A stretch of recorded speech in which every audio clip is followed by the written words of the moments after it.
दोस्तों, एक बार एक छोटे से राज्य पर किसी बड़े राजा द्वारा आक्रमण कर दिया गया। यह देखकर छोटे राज्य वाली सेना घबरा गई और उनमें अफरा तफरी का माहौल बन गया। उस राज्य का सेनापति राजा के पास गया और बोला कि राजन, आक्रमणकारी सेना के पास तो बहुत सारे सैनिक हैं और बहुत से संसाधन लड़ाई लड़ने के लिए, जबकि उनके मुकाबले हमारे पास सेना भी कम है और संसाधन भी कम है। इस तरह हम तो जल्द ही हार जाएंगे और हमारे बहुत से सैनिक भी मार दिए जाएंगे।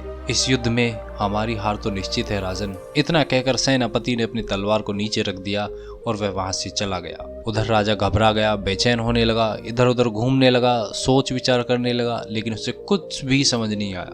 अंत में उसे याद आया, वह जब भी किसी मुसीबत में फंसता था वो एक फकीर के पास जाया करता था। वह फकीर बूढ़ा था लेकिन तेज, चतुर और चालाक था। राजा फकीर के पास गया, उसने सारी बात बताई। फकीर ने कहा, सबसे पहले उस सेनापति को जेल में डाल दो, नहीं तो आपकी हार निश्चित है। क्योंकि यदि किसी राज्य का सेनापति ऐसा सोचेगा तो उस राज्य की सेना तो क्या ही करेगी। वो कहते हैं ना, आदमी जैसा सोचता है वो वैसा बन जाता है। ठीक वैसा ही हो रहा था उस राजा के सेनापति के साथ। अब राजा सोचने लगा, अगर मैं सेनापति को जेल में डाल दूंगा तो यह युद्ध कौन लड़ेगा। तो तभी फकीर ने जवाब दिया कि राजन, आप फिक्र ना करें, इस युद्ध को मैं लड़ूंगा। राजा सोचने लगा, ये बूढ़ा फकीर कहीं सटिया तो नहीं गया है, इसके दिमाग ने काम करना तो बंद नहीं कर दिया है। भला ये बूढ़ा फकीर जिसने ना कभी तलवार उठाई है, ना कभी युद्ध लड़ा है और ना कभी ये घोड़े पर चढ़ा है, भला ये कैसे युद्ध लड़ेगा। इसके हाथ में कैसे सेना की बागडोर दे दी जाए। लेकिन राजा के पास कोई और दूसरा चारा भी नहीं था। राजा ने तुरंत फकीर के लिए घोड़ा मंगाया। फकीर घोड़े पर सवार हुआ और सेना के आगे आगे चल दिया। रास्ते में एक पहाड़ी पड़ी जिस पर एक मंदिर था। फकीर सेनापति वहां रुका और उसने सेना से कहा, पहले मैं मंदिर के देवता से पूछ लेता हूँ कि हम ये युद्ध हारेंगे या जीतेंगे। सेना हैरान हो गई और एक दूसरे का मुंह देखने लगे। उन्होंने फकीर से पूछा कि देवता हमें कैसे बताएंगे, अगर वो बताएंगे भी तो हम उनकी भाषा को कैसे समझेंगे। फकीर बोला, आप इस चीज की टेंशन मत लो, मैंने पूरी जिंदगी देवताओं से बातचीत की है तो मैं उनकी भाषा को आसानी से समझ सकता हूँ और मैं कोई ना कोई हल जरूर ही निकाल लूंगा।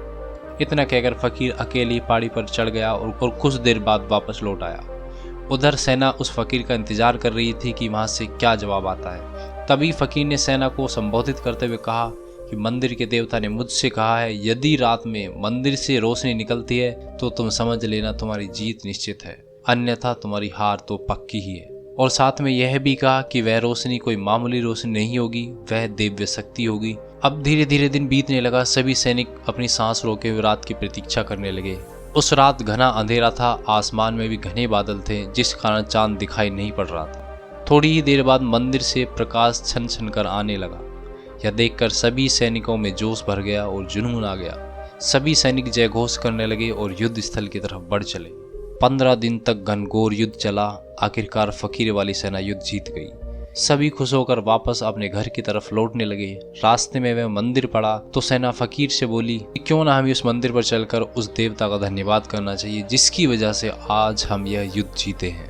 लेकिन फकीर सेनापति बोला, नहीं नहीं, इसकी कोई जरूरत नहीं है क्योंकि भगवान तो हमेशा हमारे साथ है। सेना बोली, आज जिसके आशीर्वाद से हम ये युद्ध जीते, क्या आप नहीं सोचते हमें उनका धन्यवाद करना चाहिए। तब बूढ़ा फकीर मुस्कुराया और बोला, मंदिर में जो रोशनी तुमने देखी थी ना, वो कोई दिव्य शक्ति नहीं थी, वह तो एक मामूली सा दीपक था जो जाते वक्त मैंने जलाया था आप सभी का मनोबल बढ़ाने के लिए। लेकिन जब मैंने इस दीपक को जलाया था तो उस समय उजाला था, वह रोशनी आप लोगों को नहीं दिखाई पड़ी, और जब अंधेरा हुआ तब वह रोशनी तुम लोगों को दिखाई पड़ी। ये युद्ध तो तुम इसीलिए जीते हो क्योंकि तुम्हारे अंदर रोशनी देखकर जीतने का ख्याल फिक्स्ड हो गया था। दोस्तों, इस स्टोरी से हमें ये सीख मिलती है कि जिसे हारने का डर रहता है, फिर उसे चाहे आप कुछ भी दे दें, कितने भी संसाधन दे दें, उसकी हार तो निश्चित है। लेकिन अगर आपको अंदर से हारने का डर नहीं होता, हमेशा जीत के बारे में सोचते हैं, तो आपकी जीत निश्चित ही होती है। फिर चाहे सामने कितनी भी कठिन परिस्थिति क्यों ना हो, यू विल डेफिनेटली विन। दोस्तों, ये है इस वीडियो का अंत। अगर वीडियो अच्छी लगी, चैनल को सब्सक्राइब, वीडियो को लाइक एंड शेयर जरूर करें। वीडियो के अंत में यही कहूंगा, कर दिखाओ कुछ ऐसा, हर कोई स्टेटस बनाना चाहे आपके जैसा।